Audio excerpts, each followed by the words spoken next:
아멘. 예. 예, 오늘은 영광에 대해서 에스겔에서 나온 그 영광, 주의 처소에서 나오는 그 영광에 대해서 말씀을 나누겠습니다. 이 땅에서 참 영광을 구하는 자가 많지 않습니다. 영광을 구하는 교회, 영광을 구하는 개인이 참 많지가 않아요. 또 영광을 구하면 핍박이 옵니다.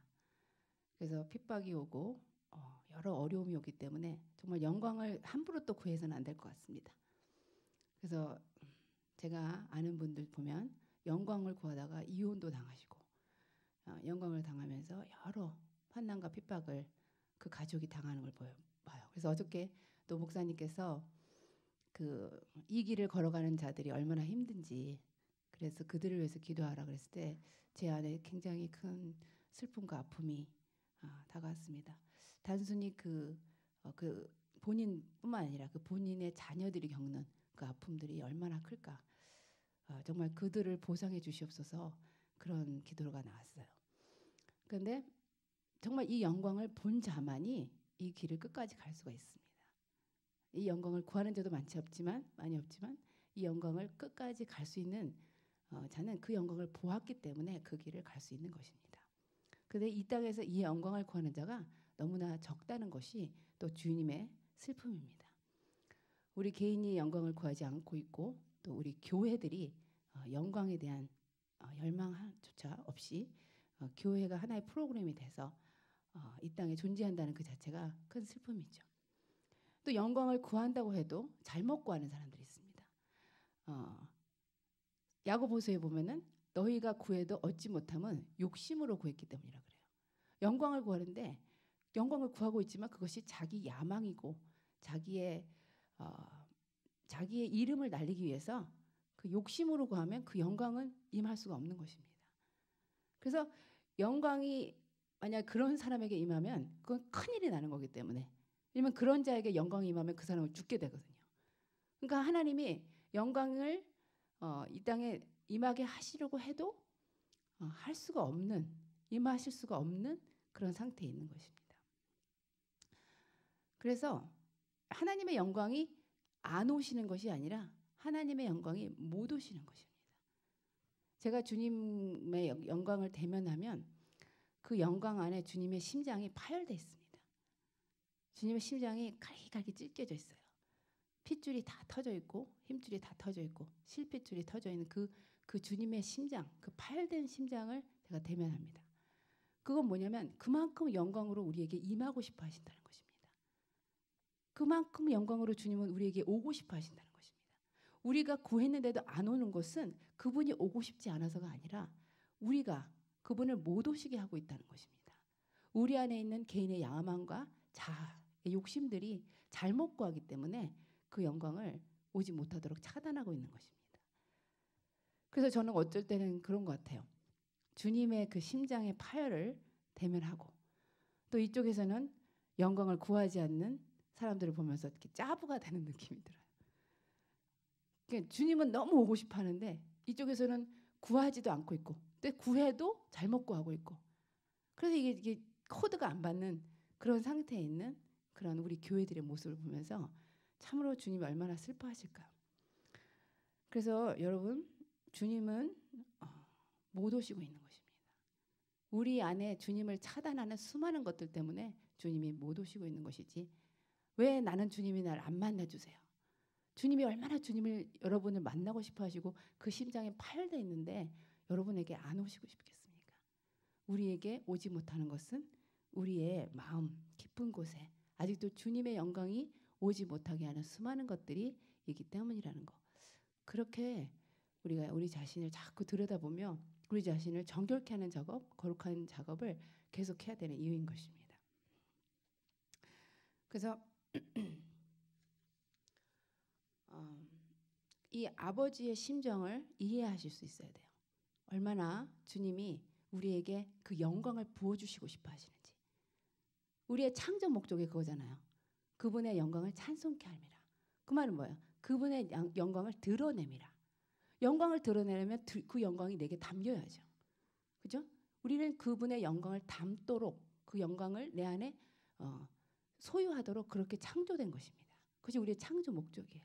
그렇다면 얼마나 주님이 더 영광을 부어주시고 싶으시겠습니까? 근데 그것을 못 부어주고 있는 주님의 심정.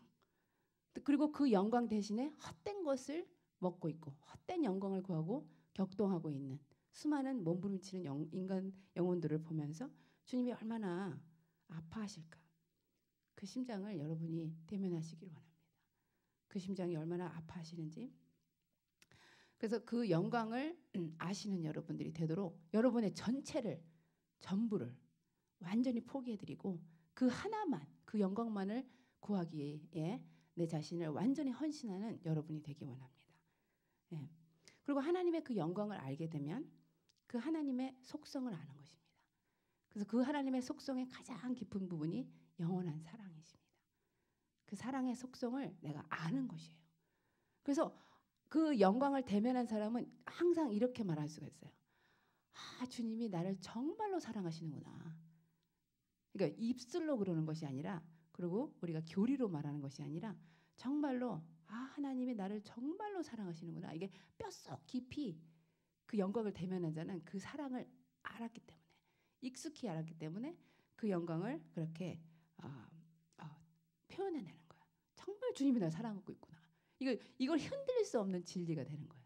누구도 이 진리를 뺏을 수가 없는 그런 진리가 되는 것입니다. 영광을 대면한 자들은 그런 거예요.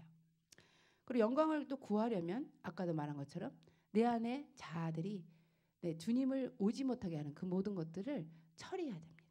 그래서 영광을 구한다는 것은 자아의 죽음이에요. 이 직결되어 있는 것입니다. 영광을 구하면서 내 자아가 죽어 있지 않다면 그만큼의 영광밖에는 못 누리는 것입니다. 그래서 자아의 죽음, 이게 함께 항상 같이 가는 것입니다. 우리의 그때 모습을 보면 어떻습니까? 자기에 대한 관심으로 가득 차 있습니다. 우선 우리가 그렇게 자라왔어요. 내 자신이 다인 줄 알고 내 자신이 이 세상 온 우주의 주인 행사하고 우리가 살잖아요. 부모님들도 그렇게 키우고 그러다 어느덧 보니까 내가 주인이 아닌 거예요. 근데도 그 주인 행세하는 거. 내 안에 내 자신에 대한 관심으로 가득 차 있는 모습. 예. 그리고 자기에 대한 인트러스트, 자기에 대한 유익으로 가득 차 있는 모습. 그래서 그 자기에 대한 관심을 때문에 수많은 욕심들이 붙어 있는 그 모습. 그게 우리의 자아의 모습입니다. 근데 우리가 눈이 바깥으로 달려있기 때문에 자아를 못 보는 거예요. 자꾸. 자기를 못 봐요. 이 눈이 밖으로 이 안으로 달렸으면 좋겠어. 그렇죠? 안으로 달리면 내 자아에 뇌가 뭐가 있는지 좀 알면 그분의 영광을 그렇게 구하는데 못 오시는데 내 자아를 처리할 수 있을 텐데 자아에 그 대한 통찰력이 너무나 없는 것이 우리들의 비극입니다. 너무 모르는 거예요. 남은 잘 봐요. 남은 잘 보는데 내 모습을 너무 못 보는 것입니다. 그래서 자기에 대한 관심이 많기 때문에 자기 보호가 강해요. 나한테 뭐 하나만 딱 공격을 받든지 뭐 다가오든지 칼을 들든지 하면 자기 보호 능력, 자기 방어 능력, 자기 방어가 센 사람들이 있잖아요. 자기가 그렇게 가득해서 그런 것입니다. 네, 그런 그 우리의 모습, 그리고 또 과거에 자기를 계속 붙들고 있는 모습. 자기가 자기로 가득 찼기 때문에 자기 과거까지도 못 내놓아.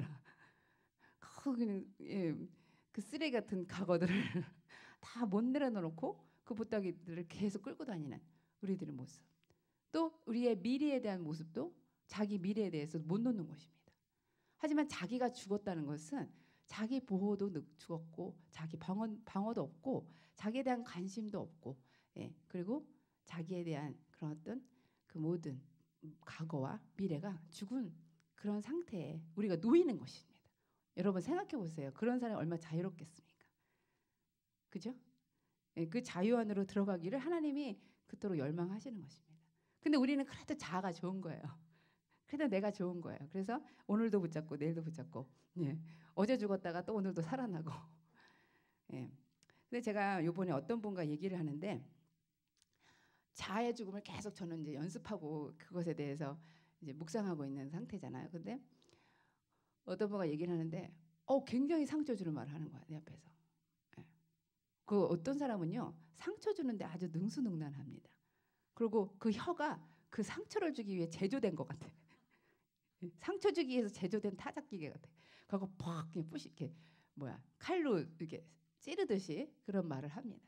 그러면 사람이 무방비 상태에서 그렇죠? 누가 어떤 말을 할지 갑자기 모르잖아요. 근데 갑자기 찌르면은 멍하죠. 가만히 있죠. 그래서 대답도 못하고 어떻게 해야 되나 이제 이러고 있는 상태에 있을 때가 있잖아요. 근데 이제 은근히 그때부터 뭐가 되니까 이제 화가 납니다. 화가 나고 혈기를 부리고 이제 막 이제 분노하기 시작하는 내 자신을 보게 되는 거예요. 그러니까 어떻게 저렇게 저런 말을 할 수가 있어 이렇게 나오죠. 그래서 이제 주님 저 말은 잘못된 것입니다 이렇게 나가야 되잖아요. 근데 주님이 오히려 저를 책망하십니다. 그 사람의 그 상대방의 잘잘못을 떠나서 내가 그 사람이 한 말에 대해서 내가 보인 반응, 그 죄된 반응, 그것을 주님께서 책망하시는 거예요.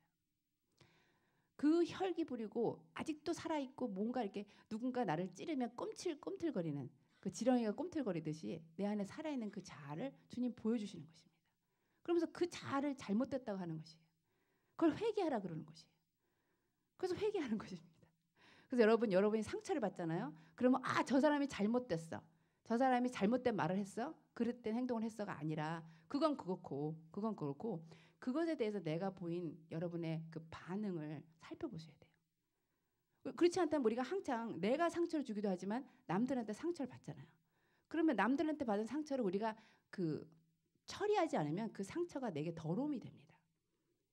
그래서 우리가 더러워지는 것은 내 죄로 인해서도 더러워지지만 남이 나한테 부은 그 상처를 내가 어떻게 처리하지 못해서 그래서 우리가 더럽혀지는 것이거든요. 그래서 상처를 해결하기 위해서 하나님이 주신 것이 두 가지죠. 그래서 회개해야 돼요. 우리의 죄된 반응을 회개해야 돼요. 그리고 또한 그 사람의 잘못을 용서해야 되는 것입니다. 근데 우리는 용서는 할 수는 있어도 자기가 보인 그 반응에 대해서는 정당하다 생각하는 거예요. 아닌 것입니다. 우리가 보인 반응, 자아를 보호하려고 하고 자기를 감싸려고 하는 그 반응을 여러분은 회개하셔야 되는 것입니다. 여러분 그럼 많이 깨끗해지겠죠. 지금도 여러분 그런 거 많잖아요. 그렇죠? 거기서 여러분이 자유롭게 되는 것이에요. 그것이 여러분이 깨끗하게 되는 것입니다. 그것 때문에 여러분이 더러워지는 것입니다. 그것 때문에 주님의 영광이 못 임하는 것이에요. 근데 그것을 주님이 더럽다고 하시고 그걸 버리라고 하실 때 여러분이 그것을 회개하실 수 있어야 됩니다. 억울하실 수도 있어요. 그렇지만 그것을 하실 수 있어야 돼요. 그래서 우리가 매일매일 이 작업을 해야 돼요. 왜냐하면 우리는 매일매일 상처받은 공동체와 살고 있거든요.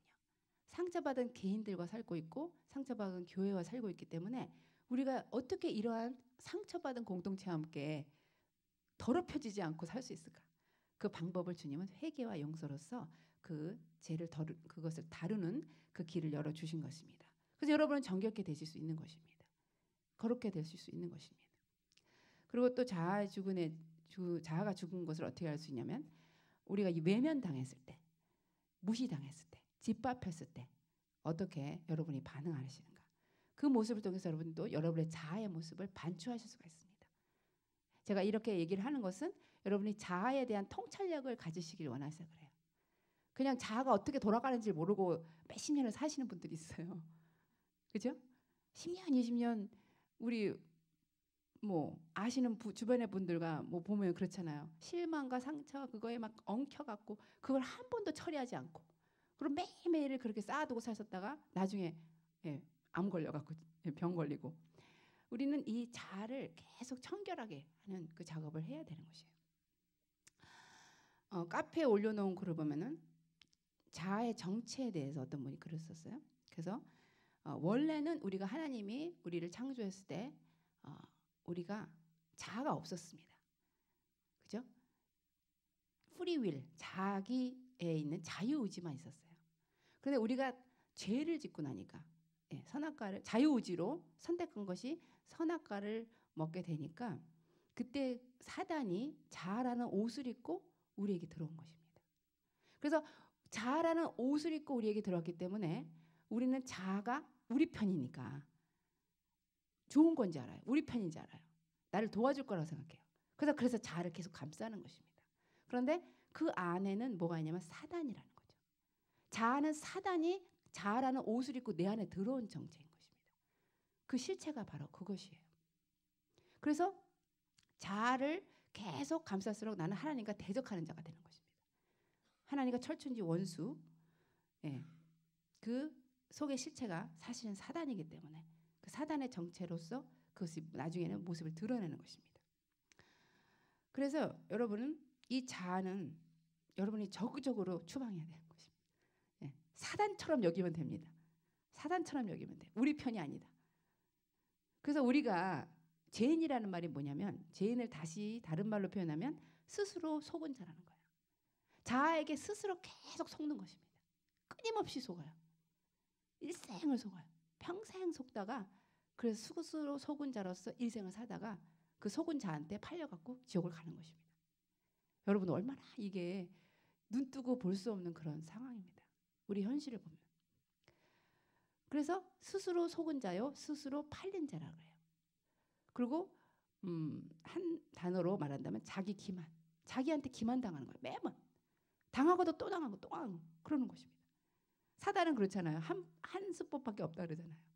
자아를 가지고 노는 것입니다. 근데 우리는 그걸 일생 동안 계속해서 넘어지고 또 넘어지고 속고 속는 것입니다. 그래서 여러분 결단하셔야 돼요. 나는 절대로 속을 수 없다. 네. 나만큼은 세상 사람은 다 속아도 그죠? 거의 막 98%가 속고 있죠. 그죠? 그런데 세상 사람은 다 속아도 나는 절대로 사단한테 속을 수 없다. 자아한테 속을 수 없다. 그렇게 결단하셔야 돼요. 그렇지 않고는 이 싸움을 이길 수가 없는 것입니다. 왜 수많은 사람들이 너무나 똑똑하고 너무나 학식이 있고 너무나 잘났는데 지금도 내가 이제 이 영의 눈으로 보면 속아 있어요. 속아 있어요. 자기의 자기 치장에, 자기의 거기에, 자기 세계, 그게 자기 건지 알고 너무 끔찍한 거예요. 근데 그거를 못 보기 때문에 말을 해줘도 못 보기 때문에 못 나오고 있습니다. 너무나 똑똑한 사람들이 영적으로 보면 이거 너무 정말 무도한 그런 일입니다. 너무 처참하고 너무 비참한 일입니다. 근데 그거를 못 보는 거예요. 근데 우리는 스스로 속은 자가 아니라 이제는 주님에게 속한 자가 되었어요. 주님이 이 모든 것을 알게 해주셨어요.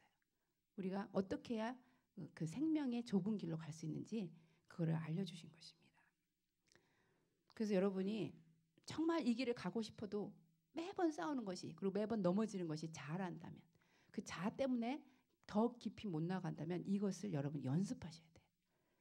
매일매일 연습하는 것입니다. 매일 이것이 여러분을 지배하지 못하도록. 왜냐하면 이것을 가지고 산다면 여러분은 지옥을 갈 수밖에 없어요. 이것을 주인 삼아 산다면 여러분이 거기에 속아서 팔려서 기만당해서 결국은 영원한 멸망 안으로 들어갈 수밖에 없는 것입니다. 여러분 이것을 진짜 실제적으로 심각하게 생각하시고 그리고 주님이 얼마나 우리에게 이 영광을 부어주시기를 원한다면 이 자아에 대한 처리 이것을 매일매일 아주 심각하게 아주 실제적으로 생각하시고 일을 하셔야 돼요. 그래서 거룩을 연습하라는 것이 이것입니다. 매일매일 거룩을 연습하시는 것이에요. 그 자아는요. 근데 뭐 또 왜 이렇게 힘드냐면 고기 덩어리에 있는 기름 있죠. 이렇게 어떨 때는 기름 덩어리가 무섭게 보여, 그렇죠? 무서울 정도로 막 기름 덩어리가 붙어 있습니다. 근데 그 무서운 기름 덩어리, 이렇게 고기 사이사이 있는 그 기름 덩어리, 그렇죠? 우리 안에 있는 욕심이 그렇습니다.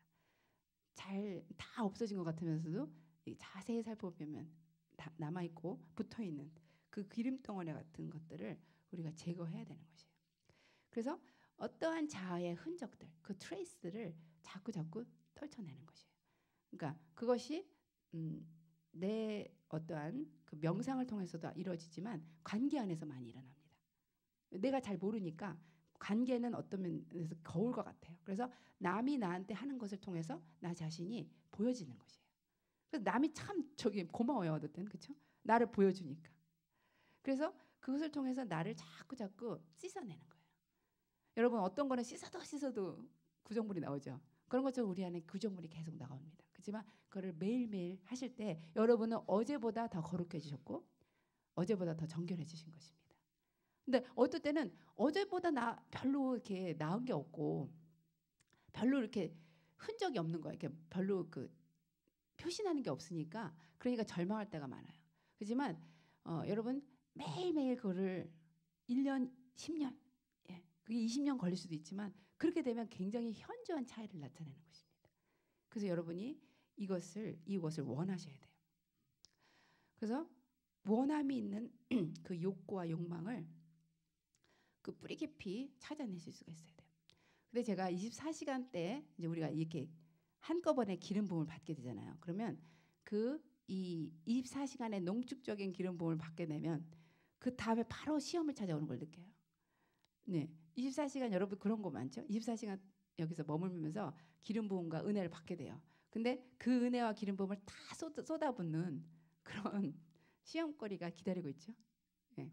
근데 저는 사단이 이거를 시기해서 이거를 빼앗으려고 나한테 이러는구나 했는데 알고 보니까 내 안에 뿌리가 자아의 뿌리가 아직도 제거되지 않은 게 너무 많기 때문에 기름 부음이 오면 이 상처의 뿌리도 그리고 자아의 뿌리도 함께 드러난다고 합니다. 예, 그래서 헨리 구르보라는 목사님께서 이것을 지적해 주셨대요. 기름 부음이 왔는데 우리가 아직 안에 뿌리 깊은 자아가 있다면 뿌리가 제거되지 않은 많은 뿌리들 있죠. 시기와 질투와 교만과 그죠? 예, 뭐 게으름과 여러 가지가 있잖아요. 그것들이 뿌리채 소멸되지 않았다면 기름 부음이 오면 그것도 함께 발동한다는 것입니다.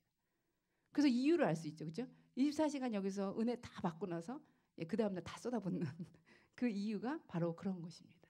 그래서 우리는 이 자아의 뿌리까지 소멸돼야 돼요. 소멸될 수 있을 그 흔적까지 뿌리채 완전히 뽑는 그런 거룩 안으로 들어가야 돼요. 굉장히 힘들겠죠. 그렇죠? 하지만 이것이 어느 정도 됐다고 해서 되는 것이 아니라 계속적으로 연습하고 계속적으로 제거해 나갈 때 될 수 있는 것입니다. 네. 진리는 뭐냐면 이것이 된다는 것이에요. 아멘. 여러분 시기가 없어진 여러분이 생각해 보세요. 교만이 없어지고 잘못이 없고 어떤 미움도 없고 그게 없는 여러분을 생각해 보세요. 얼마나 자유롭겠습니까? 그거를 열망하는 거예요. 그것이 너무 되고 싶은 거예요. 근데 어느 날 제가 이제 우리 그렇죠? 몇 달 전에는 괜찮았던 것도 이제 하나님이 내려놓으라 그런 것도 있잖아요. 그렇죠? 근데 무언가를 내려놓으라 그랬어요. 근데 제 안에 제가 입술로는 쉽게 내려놓겠습니다 그랬거든요. 근데 하루 반나절을 제 안에서요 앓는 거예요. 이렇게 앓는 거 있죠. 이렇게 사람이 그래서 막 복잡해지고 힘들어지고 막 마음이 막 눌리는 거예요. 그래서 내가 이게 뭔가 그랬어요. 그랬더니 어떤 분이 꾼 꿈을 생각나게 하시는데 어떤 분이 이 교회에 오시려고 하니까 이제 꿈을 하나 꿨대요. 근데 그게 뭐냐면 귀신이 우는 거예요. 그 꿈에서 어떤 귀신이 우는 거예요. 이분을 위해서. 그래서 이분이 왜 귀신이 나를 위해서 우는가? 왜 우는가? 그랬더니 귀신이 그러더래요. 평생 너하고 같이 살 줄 알았는데 너가 이제 이 교회를 가게 돼서 이제 너한테서 너하고 같이 못 살게 돼서 그래서 운다고 그런 꿈을 꾸셔갖고 그거를 이제 어떤 우리 사역자님한테 얘기해서 그 사역자님이 저한테 얘기를 했을 때 그런 것도 있나? 귀신이 우는 거예요. 우리 집에서 내 집에서 영원토록 너랑 살고 싶었는데 너랑 이제 못 살게 돼서 이제 운다는 것이에요. 근데 제가 그 요번에 이걸 내려놓으라 그랬을 때 한 반나절을 제가 막 이렇게 가슴앓이를 하는 걸 보면서 이 내 안에 있는 귀신이 우는구나. 그걸 체험했어요. 이 귀신이 나하고 평생 살 줄 알았는데 내가 내려놓으니까 너무너무 슬픈 거야. 그리고 그러니까 안 내놓고 싶으니까 그 어떤 몇 시간은 이제 이렇게 끌고 싶은 거죠. 너 안 놓고 싶어 뭐 이런 거죠. 그래갖고 내 안에서 그걸 발견하는 거야. 내가 실제적으로 일이 일어나더라고요.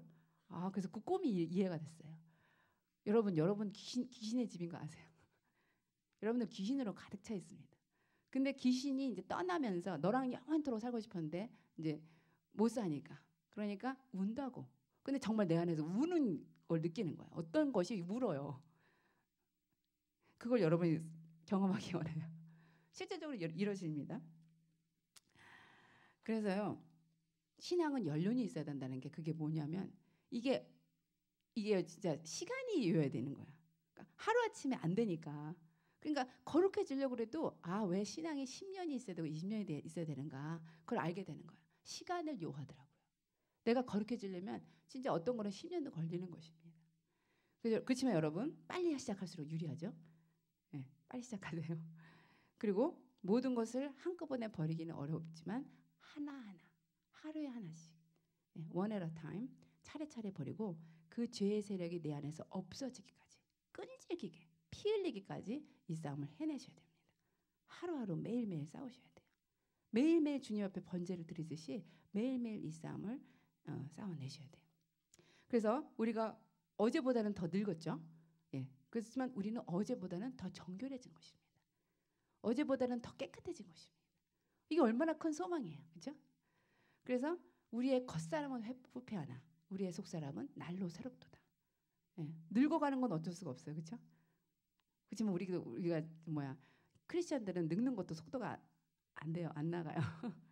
그렇지만 우리가 늙어요. 하지만 겉사람은 후패하나 속사람은 날로 새로운 것입니다. 그래서 이지은 양이 부른 그 사랑 얼마나 해서 보면은 그분을 다 닮을 수는 없지만 나 닮아가리라. 여러분 이 닮아가려는 소망을 절대 포기해서는 안 돼요. 내 모습을 보니까 주님하고 너무 다른 거야. 포기하고 싶을 때가 너무 많아요. 그렇죠? 하지만 정말 내가 포기만 안 한다면 그 선상에 있기 때문에 어느 날 그분을 보았을 때, 그분을 보는 날이 있잖아요. 그날에 우리는 그분과 같이 화하게 될 것이에요. 그분의 영광으로 우리가 변화되게 트랜스폼 된다는 그날이 있기 때문에 이 길 선상에만 있다면 우리는 그것을 경험하게 될 것입니다. 그래서 여러 가지 그런 것들을 보여주시고 이번에 또 발렌타인 있었잖아요. 그렇죠? 근데 발렌타인 있으면 항상 겪는 발렌타인 신드롬이 있어요. 제가. 요런 때에 겪는 거. 그래갖고 요런 때에 나는 못 받았어. 뭐 이런 거 있잖아요. 나는 저런 걸 못 받았는데 쟤는 받았네. 뭐 이런 거 있잖아요. 특별히 또 그런 사람 옆에 있으면. 그래서 막 밟힌 것 같고 막 괜히 무시당한 것 같고 막 그런 게 이제 하나 문틈만 열면 막 이제 그 안에 전에 있던 것까지 다 끌어올려잖아요. 그래서 이제 두 돌 쌓이더니 막 이게 꽉 올라가요. 그러더니 진짜로 내가 그걸 허용하면 안 되는데 허용했더니 나를 완전히 낙다운 시키는 거예요. 나를 완전히 무너뜨리는 거예요. 그래서 내가 어느 날 그랬어요. 주님, 나는 주님의 그 영원한 사랑을 알고 있지 않습니까? 나는 주님의 그 영원하고 영원무궁하고 그 절대적인 사랑을 내가 알고 있는데 왜 내가 이 조그만 것 때문에 아직도 무너집니까? 그것이 나의 질문이었어요. 그때 여러분 하나님은 명답을 주시죠. 그렇죠? 아주 전곡을 찌르는 명중 대답을 주십니다. 그때 주님이 바로 말씀하십니다. 너가 그것을 아직 원하기 때문이다. 왜 나는 영원한 사랑, 주님의 영원한 사랑을 알고 있는데도 왜 주님 나는 이런 것 때문에 또 힘들어지고. 그러니까 그 대답은 뭐였냐면 너가 아직도 그것을 영원한 사랑에 대한 그 욕구도 있지만 그 모든 것에 대해서도 너가 다 소유하고 싶지 않아. 아직도 원하는 게 있잖아.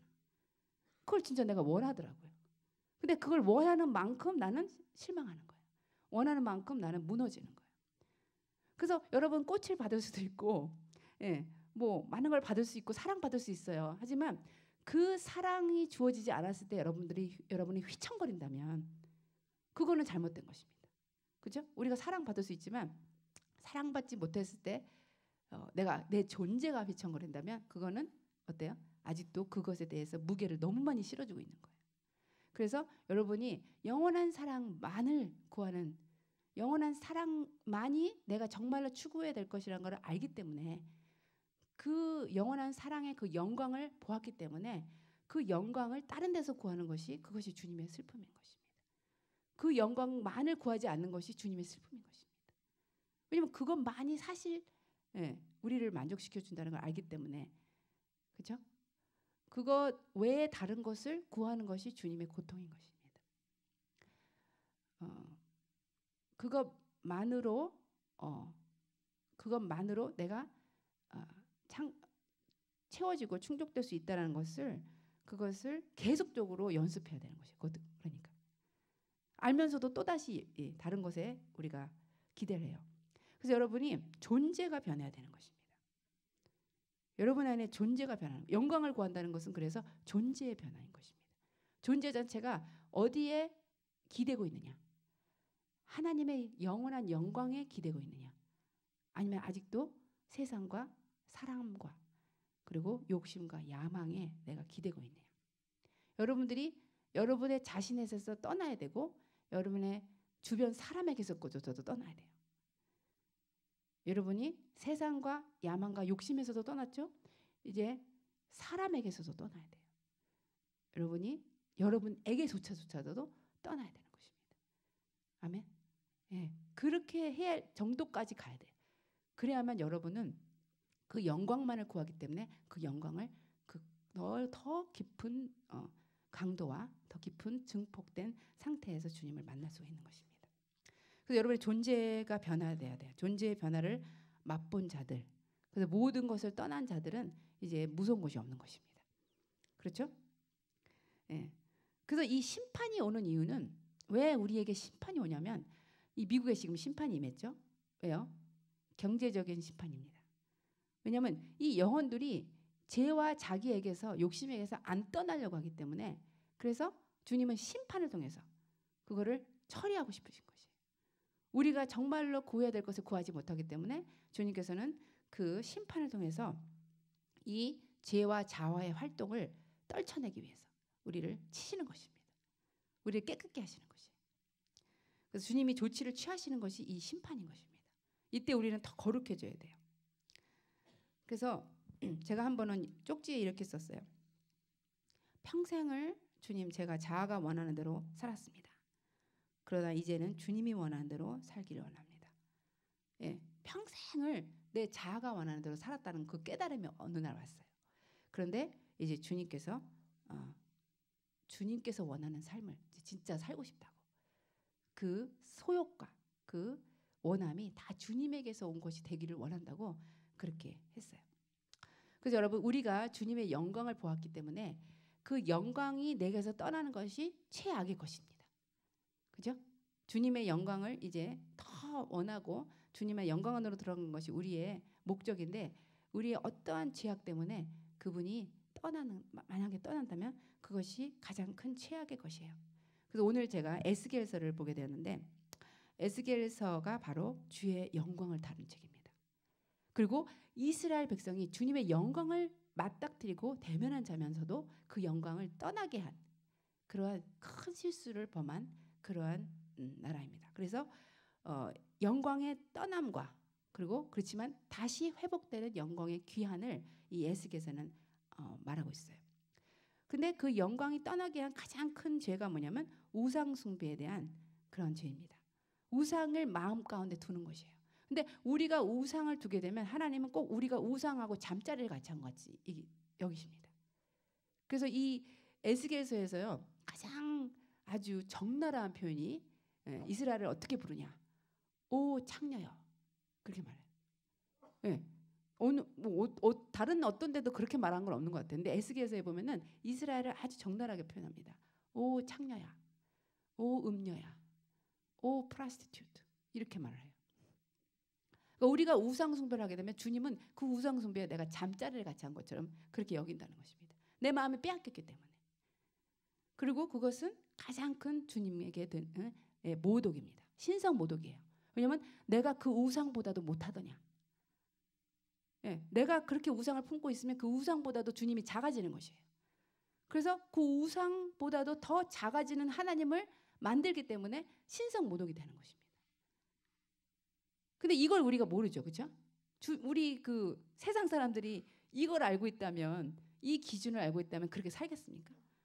하지만 우리가 우상 숭배하고 우리가 마음을 열어주는 것이 얼마나 주님에게는 극악한 증오를 가져오는 것이고 또 우리가 우상을 숭배할 때 그것이 신성 모독죄가 된다는 것을 사람들이 모르는 것입니다. 하지만 주님 입장에서는 그것이 그런 것이에요. 자세히 살펴보니까 그렇게 되는 것입니다. 그래서 그걸 계속해서 실행하는 자들에게는 비극적인 운명이 기다리고 있는 것이에요. 그래서 어저께 우리가 한국이 왜 북한이 저렇게 큰 심판을 받게 되는가를 보게 되었어요.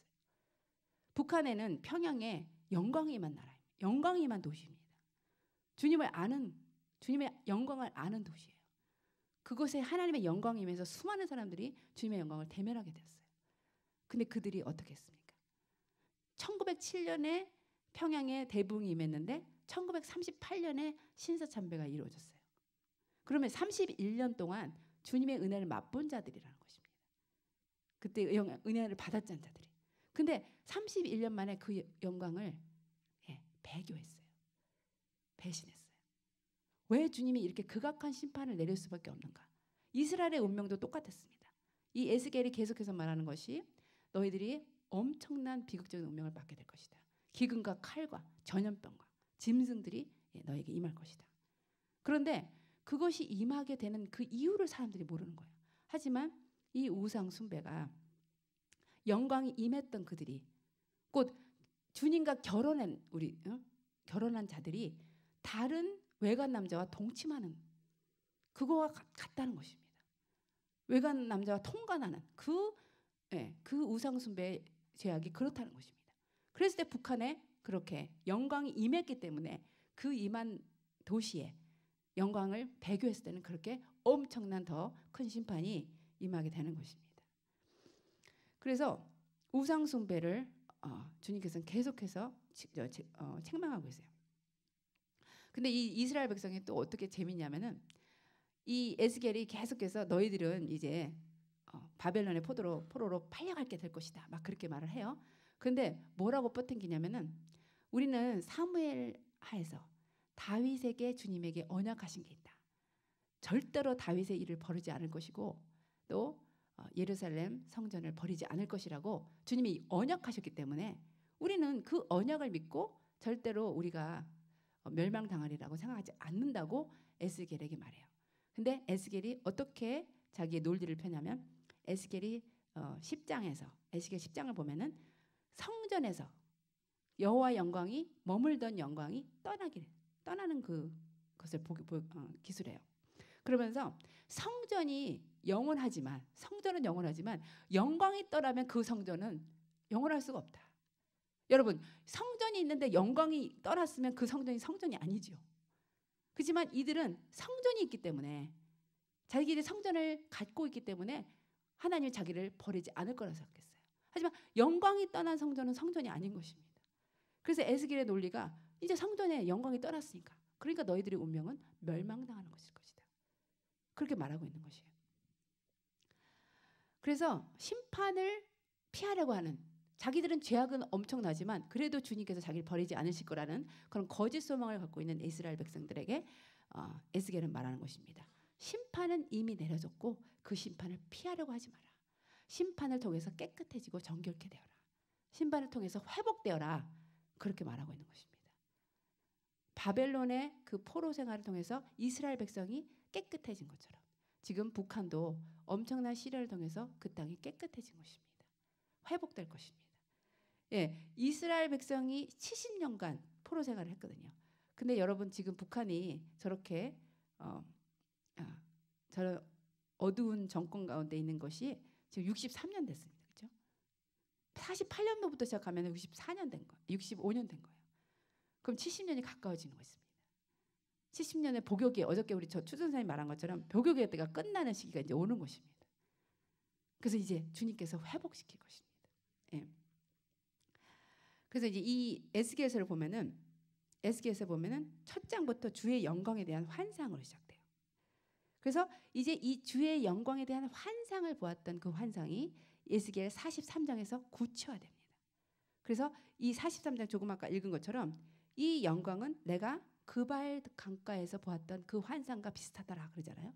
그런 것처럼 이 에스겔은 환상, 영광에 대한 환상부터 먼저 봅니다. 하지만 그것이 온전하게 임하는 그 성전에 임하는 것을 또한 에스겔 43장에서 현실적으로 되는 것을 보게 되는 것이에요. 그런데 이 43장까지 가기 전까지 많은 일들이 있습니다. 그래서 에스겔서 9장에 보면은 이스라엘 사람들이 바로 여호와로 인해서 살육을 당해요. 칼에 살해당합니다. 그래서 수많은 자들이 죽임을 당할 것에 대해서 주님이 말씀하세요. 여러분 우리가 사람이 죽는 것은 다 사단의 짓인 줄 알죠. 하지만 여호와로 말미암아 많은 자들이 살육을 당하리라. 여호와의 칼이 말이나 이런 말들이 성경에는 너무나 많습니다. 계시록에도 많아요. 여호와로 인하여 죽임을 당한 자가 많으리라. 여호와로 인하여 살육을 당한 자가 많으리라.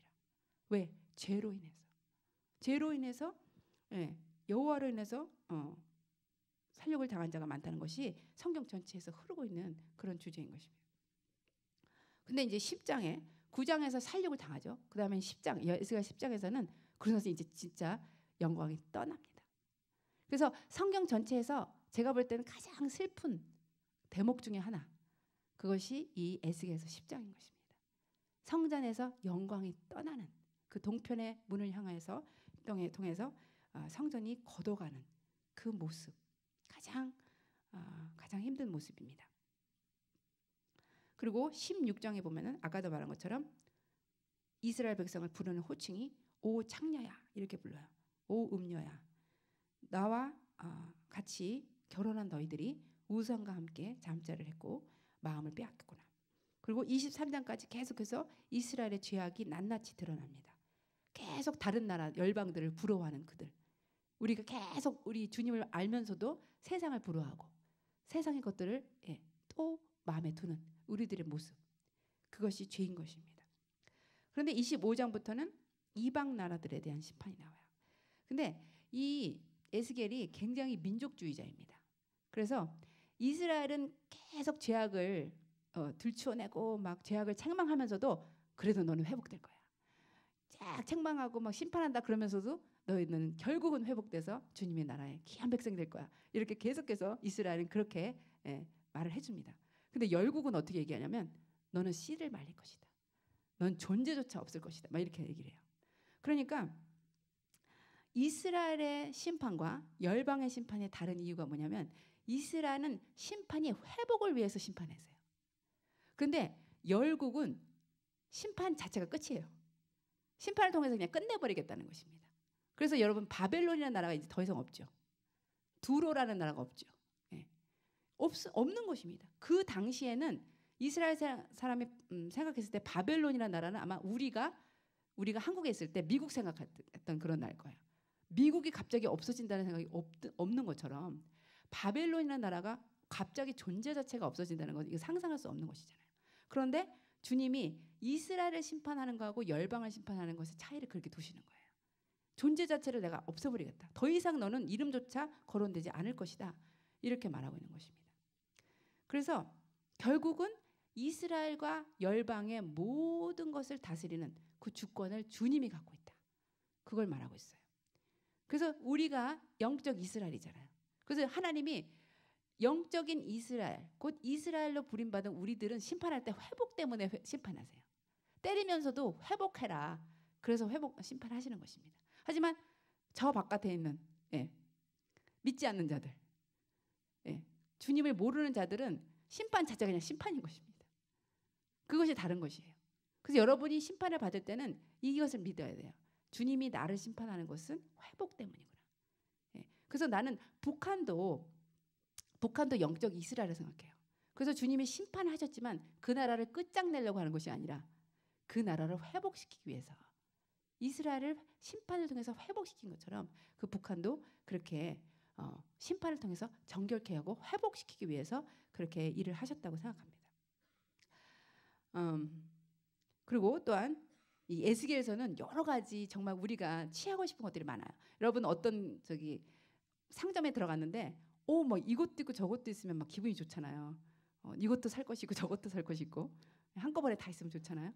에스겔서가 막 그런 것 같아요. 여러 가지 영광에 대한 얘기도 하고 많은 것도 얘기하지만 또 우리가 잘 아는 34장에 보면 참된 목자를 세우리라. 이스라엘의 참된 목자를 세우리라. 이것도 이 대목에 있는 것입니다. 그래서 목자들이 자기만 먹이고 양들은 파리하게, 지금 우리 현 시대의 모습이죠. 현 세대, 현 교회의 모습. 그렇지만 이제는 다윗과 같은 목자를 세울 것이다. 다윗과 같은 목자는 뭐예요? 그리스도, 바로 예수 그리스도가 참된 목자가 되는 그런 교회를 세우게 될 것이라는 것입니다. 그것이 이 34장에 또 열거돼 있어요. 그렇게 될 때, 그리고 36장으로 넘어가서 그럴 때 황폐한 땅이 에덴 땅이 될 것이다. 그래서 결국 뭐예요? 북한이 회복되는 것은 다른 어떤 것이 아니라 참 목자가 세워져야 되는 것입니다. 참 목자가 그 땅에 세워질 때 그 황폐한 땅이 에덴 땅이 될 것입니다. 주님께서 그 북한에 수많은 교회들을 세우게 될 것입니다. 통일 이후에 그 많은 일들을 하시게 될 것입니다. 그리고 또한 37장에 보면은 우리가 잘 아는 마른 뼈 환상이 나옵니다. 마른 뼈 환상에 보면 극히 큰 군대가 일어나죠. 여러분들이 유명하게 생각하는 모든 대목이 다 여기 있는 거예요. 그래갖고 이 대목, 이 마른 뼈의 환상의 대목 바로 다음에 나오는 게 무슨 얘기인지 아세요? 두 막대기가 한 막대기 되는 얘기가 여기서 나오는 겁니다. 그게 뭐예요? 이스라엘과 북이스라엘과 남유다가 하나가 되죠. 너희가 막대기를 갖고 와라. 그래서 내가 그거를 결합해서 내 손 안에서 하나가 되게 하리라. 그것을 선포하는 거예요. 그것처럼 그 둘이 내 앞에서 더 정결하게 되고 더 이상 더럽히지 아니하게 될 것이라. 마른 뼈와 같은 북한이 이제 그 두 막대기인 우리 북한과 한국이 그 한반도가 하나로 결합해서 그 주님의 손 안에서 하나가 될 것을 얘기하고 있는 것입니다. 그래서 하나님의 약속입니다. 한반도가 이제 하나가 될 것이다. 이 약속을 붙들어야 돼요. 그리고 이제 주님의 영광으로 시작해서 계속해서 마른 뼈 환상까지 이제 들어왔죠. 그리고선 41장부터는 이제 천년 왕국 때 세워질 그 새롭고 놀라운 차원의 새 성전을 대한 기술이 나와요. 새 성전을 묘사하는 말들이 나옵니다. 그래서 그 천년 왕국 시대의 모형이라고 할 수 있는 그 성전의 탁월함이 이 에스겔에서 나오게 됩니다. 그래서 그 성전의 모든 것들이 갖추어졌을 때 그때 이제 오늘 우리가 읽은 43장에 이르게 되는 것입니다. 그래서 43장은 뭐예요? 10장에서 떠났던 주의 영광이 43장에서 그 동편으로 다시 들어오는 영광의 귀환을 얘기하고 있는 것입니다. 아멘? 그래서 이 성전이 어떻게 이렇게 탁월하게 구비되고 그리고 이 성전을 통해서 주님의 영광이 다시 돌아올 수 있게 되는가? 그것이 에스겔에서 42장 우리 20절을 보겠어요. 에스겔에서 42장 20절을 보면 왜 그것이 이 성전이 주의 영광을 준비하는 그런 성전이 되었는가? 거기에 이제 같이 읽겠습니다. 그가 이와 같이 그 사방을 청량하니 그 사방 담 앞마당의 장과 광이 500척씩이라. 그 담은 거룩한 것과 속된 것을 구별하는 것이더라. 아멘.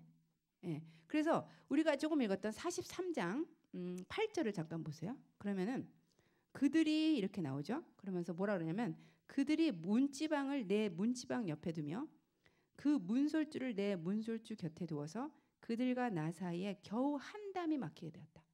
그것과 대조되는 것이 뭐냐면 그들과 나 사이에 속된 것과 거룩한 것에 구별이 없어서 살았다. 그 문설주가 내 문설주에 있었고 그 문지방이 내 문지방 곁에 있었다. 그리고 그 사이가 겨우 한 담을 놓았다. 하지만 이제 42장 20절에 새롭게 되어진 성전을 보면 어떻게 돼요? 그 너비와 그 길이가 500척씩이라 돼. 여러분 500척이 어떤지 우리 모르죠. 하지만 굉장히 두껍습니다. 굉장히 두껍고 굉장히 넓은 그런 담, 그런 대문을 성전이 둘러싸게 된다는 거예요. 그래서 거룩한 것과 속된 것에 완전 탁월하게 구별되고 성별된 그런 성전이 될 것이라는 것입니다. 더 지극히 거룩한 백성들이 된다는 것입니다. 그럴 때 영광이 임하는 것입니다. 그래서 이것이 이루어졌을 때 43장에서 주의 영광이 전으로 임하고 그리고 이제 우리가 그렇게 또 유명하게 또 잘 알고 있는 47장 에스겔 47장 알죠? 치료의 강 성전 문지방에서 물이 나와서 그 물이 온 땅을 치유하는 온 땅의 물고기들을 치유하는 근데 이 47장에서 특이한 것은 무엇이냐면 그 성전 문지방에 물부터 치유된다는 것입니다. 물이 더러워졌어요. 그런데 그 물부터 하나님이 치료해요. 깨끗해요. 그런 다음에 그 물이 깨끗해졌기 때문에 개펄 같고 살 같고 썩은 물 그런 물이었던 구정물 같은 그런 물이었는데 이것이 물부터 치유되면서 물이 성전을 솟아서 온 땅에 흐르면서 그 땅의 모든 고기들을 살리게 되는 것입니다. 그 말은 뭐예요? 우리 성전부터 성전부터 깨끗해져야 된다는 것입니다. 그래야만 온 땅의 영혼들이 살게 된다는 것이에요. 그리고서 이제 우리가 잘 알고 있는 마지막 48장 마지막 절에 나와 있는 말이 뭐냐면 여호와 샴마로 끝나는 것이 에스겔서인 것입니다. 그래서 여러분 에스겔서는 너무나 귀한 것들로 가득 차 있죠. 그죠? 주의 영광과 또 슬픈 소식도 있지만 43장에 다시 주의 영광이 임하고 그리고 여호와 산마로 끝나는 것입니다. 근데 43장 2절을 보면은 이렇게 돼 있어요. 이스라엘 하나님의 영광이 동편에서부터 오는데 하나님의 음성이 많은 물소리 같고 땅은 그 영광으로 인하여 빛난다 그래요.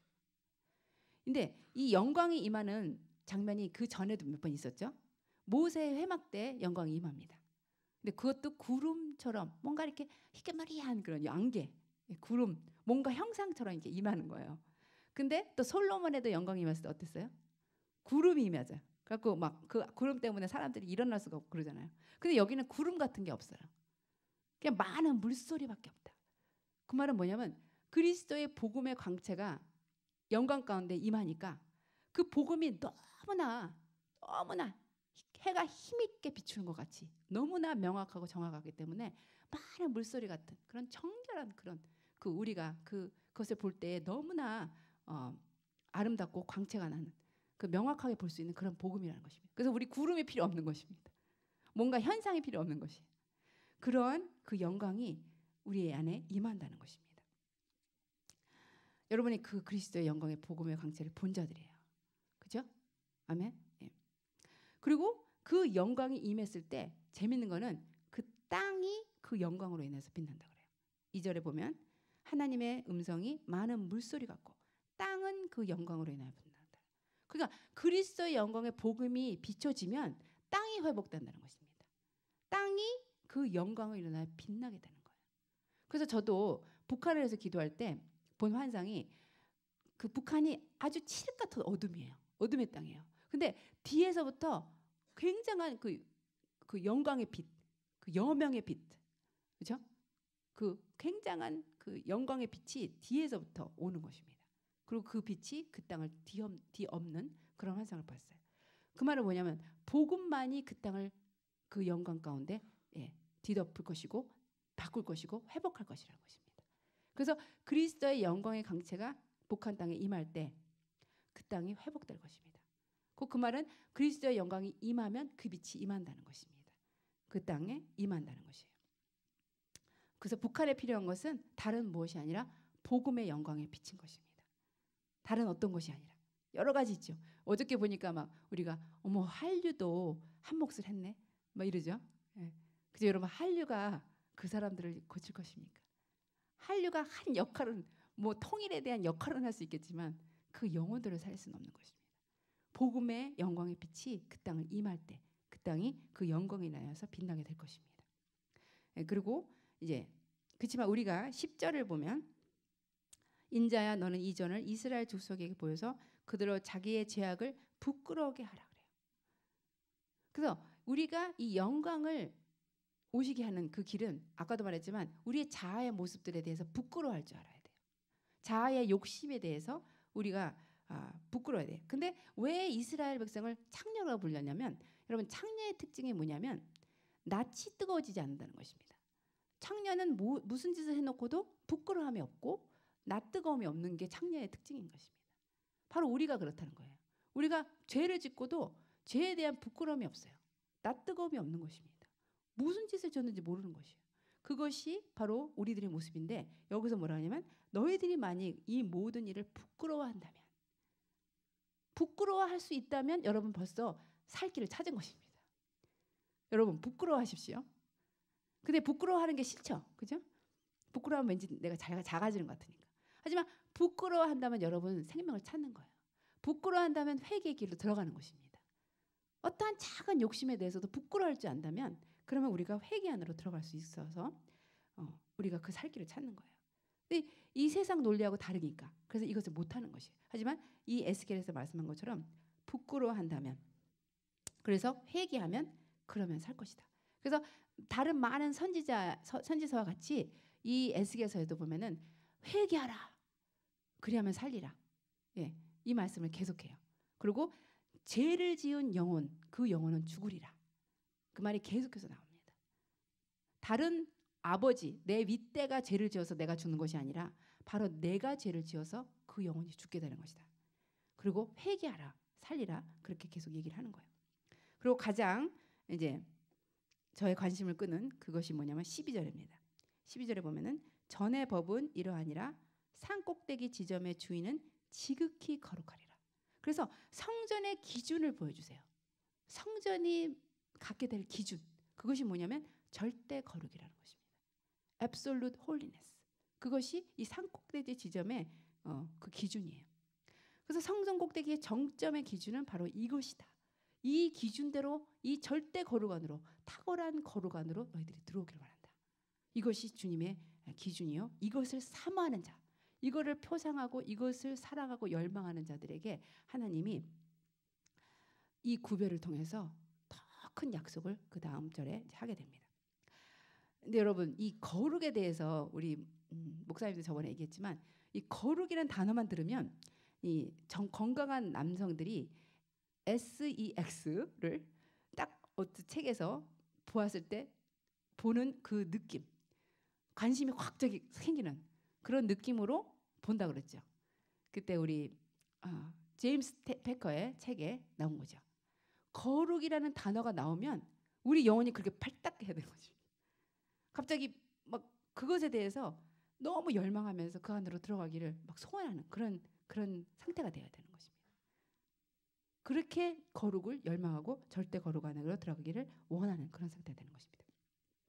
근데 이 절대 거룩을 원하는 사람들을 이 에스겔에서는요 구별시킵니다. 어떤 게 구별시키냐면, 원래 성전의 직무를 담당하는 자들이 레위인이잖아요. 근데 레위인들도 이 더 깊은 거룩으로 들어올 수 없게 해요. 그리고 오직 들어오는 자들이 누구냐면 사독의 제사장들이라고 해요. 사독의 제사장들의 아들들만 내 지극한 거룩함으로 들어올 수 있을 것이다. 그렇게 말을 해요. 그 말은 뭐냐면 레위인들도 비록 그들이 레위인들이었지만 죄를 지었다는 것입니다. 성전 안에서 죄를 지었다는 것입니다. 하지만 내 깊은 지극히 거룩한 그 절대 거룩안으로 들어오는 자들이 있을 텐데 그들은 사독의 제사장들의 아들들 뿐인 것이다. 근데 에스겔이 사독의 제사장들의 아들 중에 하나였어요. 그러니까 그 레위인 중에서도 더 거룩한 자들이 구별돼서 그 앞으로 나오게 될 것이라는 거예요. 그리고 미래의 이 천년 왕국의 이 제사장들이 더 거룩한 그 모습 때문에 보상을 받게 될 것인데, 뭐라고 그러냐면 이 에스겔 44장에 보면 이렇게 해요. 이 제사장들이 정치인보다 더 높은 자리에 놓이게 될 것이다. 여러분, 지금은 어떻습니까? 정치인들이 훨씬 더 높은 자리를 차지하고 있죠. 하지만 그날이 되면 자리가 바뀐다야 된다는 것입니다. 그날이 되면 성소에 가까운 자가 더 높은 자리에 있게 돼요. 그래서 그 소유가 여호와이고, 그리고 그 가장 주님과 가까운 자리에 있기 때문에 가장 높은 자리에 우리가 위치하게 된다는 것입니다. 여러분, 이걸 듣고 나시면 어떻게 돼요? 빨리 이 자리로 들어가셔야 됩니다. 여러분, 천년왕국 때 우리의 자리가, 제사장들의 자리가 정치인들의 자리보다 더 높아진다는 것이에요. 그 우리가 지금 어떠한 삶을 사느냐가 이 미래에 우리의 위치를 차지한다는 것입니다. 여러분, 이것을 알고 나면 더 사모하셔야겠죠. 그렇죠? 더 이것을 원하고 이 유업이 어마어마하다는 것을 알고 이것으로 들어오셔야 되겠습니다. 그래서 여러분, 이 마지막 날에 주님께서는 물어보세요. 여러분에게 너는 나의 영광을 구했느냐? 그리고 너는 나의 영광을 진정으로 참 목적으로 구했느냐? 잘못 구한 것이 아니라 나의 영광을 구하고 있느냐? 그렇게 말씀하세요. 그래서 에스겔서에서 계속해서 우상 숭배에 대한 죄에 대한 지적을 하고, 그리고 이 영광을 보았음에도 다른 영광을 구하는 그들을 보면서 주님께서 아파하신 것처럼 여러분이 이 영광만을 구하는 자들이 되기를 원하고 그 영광만을 구하라는 그 초청을 받은 자라고 주님 말씀하세요. 그래서 여러분, 이 시간 주님의 음성을 들으신 여러분이 되기 원합니다. 그럼 마지막 때의 교회의 모습을 에스더라고 해요. 왜 에스더라고 하느냐? 왜냐하면 이제 그때 상황처럼 유대인들 전체를 말살시키려는 그런 음모가 일어날 수 있습니다. 유대인과 기독교인 전체를 다 죽이려는 음모가 일어나고 있었어요. 하만과 같은 자가 일어날 거라는 것입니다. 하지만 기독교인과 유대인이 한 운명을 타고 그렇게 될 것이지만, 하지만 교회는 에스더처럼 왕과의 깊은 참 친밀한 암으로 들어간다는 거예요. 왕의 그 영광을 다 누리는 그런 교회가 된다는 것입니다. 그죠? 에스더의 그 상황은 어두웠지만 에스더가 누렸던 그 총회, 주님과 왕과의 그 깊은 친밀함을 경험한, 왕과의 깊은 그 영광을 누렸던, 그것을 그 영광을 소유하고 회복하는 교회가 된다는 것입니다. 아멘. 여러분, 에스더의 지금 마지막 시대가 에스더와 같다 그래요. 에스더처럼 깊은 주님과의 친밀함을 누리지만 우리 안에는 깊은 어둠도 있습니다. 하지만 마지막 순간에 주님께서 개입하셔서, 그죠? 그 모든 음모가 파쇄된 것처럼 마지막 전쟁 때 주님께서 임하셔서 이스라엘과 기독교인들을 구해내실 것입니다. 그 기독교인들로 우리를 부르신 거예요. 그 거룩한 남아있는 에스더와 같은 주님의 영광을 소유하는 그런 자들로 주님께서 부르셨어요. 그래서 이 시간 우리가 영광을 사모하며 순교당한 분 바티 장관에 대한 그런 영상을 보길 원하는데요. 여러분 이분에 대해서 들어보셨죠? 파키스탄 땅에 주님의 영광을 보기 원하는 마음에 십자가 행진을 그 어려움 속에서, 그 힘든 그런 역경 속에서, 위험 속에서, 죽을 위험이 있는 그런 상태에서도 그분이 십자가 행진을 하시게 됩니다. 주님의 영광을 사모해서 결혼도 하지 않고 복음의 영광을 사수하신 분입니다. 그래서 자기를 다 비우신 거예요. 그 영광을 보기 위해서. 그리고 그 복음의 영광만으로 채워지기를 소원했습니다. 파키스탄의 주님의 영광을 보고 싶어서 그렇게 애쓰셨던 분. 그래서 그 영광의 길을 위해서 고난의 길을 택했던 분입니다. 그래서 여러분도 오늘도 주님의 영광을 사모하시고 여러분을 비우고 여러분의 자아를 다 처리하시고 여러분의 자아를 비우고 자기를 다 버리고 사람과 세상을 버리고 주님의 영광이 여러분 가운데 임하기를 구하시는 여러분이 되기 원합니다. 또한 북한의 주님의 영광이 임하기를 구하셔야 됩니다. 한국의 주님의 영광이 회복되기를 구하셔야 됩니다. 이 시간 이 동영상을 보고요. 주님, 내가 그 영광을 위해서 나 자신을 다 비우겠나이다. 그렇게 기도하시는 여러분이 되기 원합니다.